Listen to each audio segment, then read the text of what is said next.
Gabe Davis coming off the board, wide receiver 61. Gabe Davis, 81 targets last year, 45 receptions, 745 yards, 7 touchdowns. Thoughts on Gabe Davis? I like Gabe Davis. These wide receiver targets have to go somewhere, right? So Christian Kirk's going to be the guy there at receiver, but Gabe Davis is going to be their deep threat, being able to do some different things.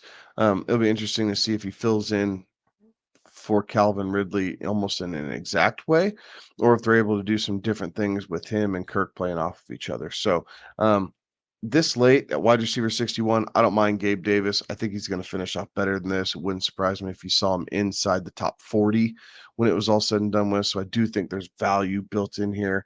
And realistically, as far as this list goes that we've covered here tonight, Gabe Davis and Darnell Mooney are probably the two guys I'm looking at the most of being able to add them to my roster.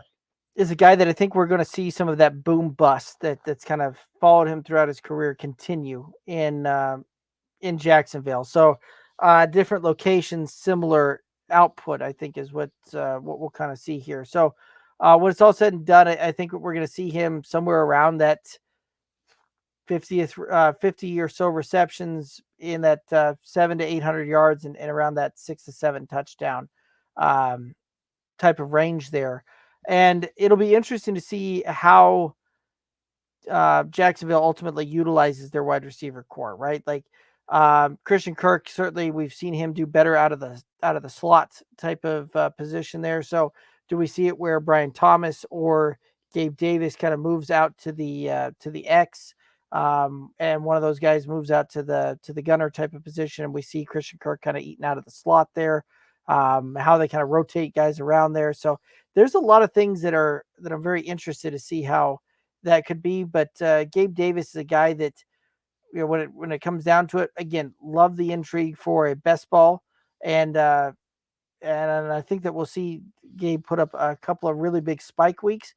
From redraft perspectives, though, this is one of those that there's still some value here because if you're drafting Gabe Davis where he's coming off the board at 141 ADP, you're talking about a kind of a last round type of pick, second to last round type of pick there, and so certainly some intrigue and some potential going that route. Like there's not many guys that you can draft in that could go out there and win you a week on any week of the fantasy season. So and Gabe Davis certainly has that ability.